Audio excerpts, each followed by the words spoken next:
Warangal MGM junction లో కాంగ్రెస్ 6 గ్యారెంటీలను ప్రశ్నిస్తూ తెలంగాణ రైతుల కోసం బీజేపీ రైతు సత్యాగ్రహ దీక్ష చేపట్టింది.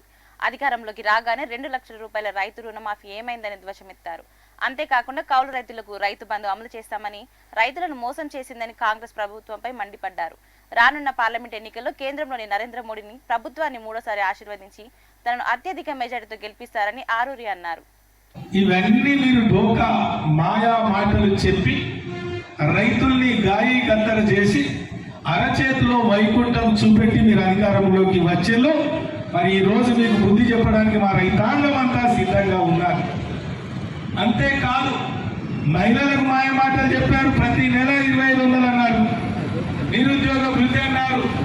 ఇష్టం వచ్చినట్టు నెత్తినాది కాదు కత్తినాది కాదన్నట్టు ఇష్టం వచ్చిన హామీలు ఇచ్చి అధికారంలోకి వచ్చి ఈరోజు యావత్ తెలంగాణ రాష్ట్ర ప్రజల్ని మోసం చేస్తున్న పార్టీ మరి కాంగ్రెస్ పార్టీ.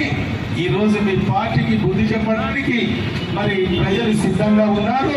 ప్రజల పక్షాన రైతాంగం పక్షాన ప్రతి సమర్థంలో మరి దేశం సుభిక్షంగా ఏ విధంగా ఉందో మరి రాబోయే రోజుల్లో మరి తెలంగాణ రాష్ట్ర రైతాంగం కానీ ఈ తెలంగాణ రాష్ట్ర ప్రజలు కానీ మరి అన్ని విధాలుగా మీరు ఆగం కావద్దు, మీరు అధైర్యపడద్దు.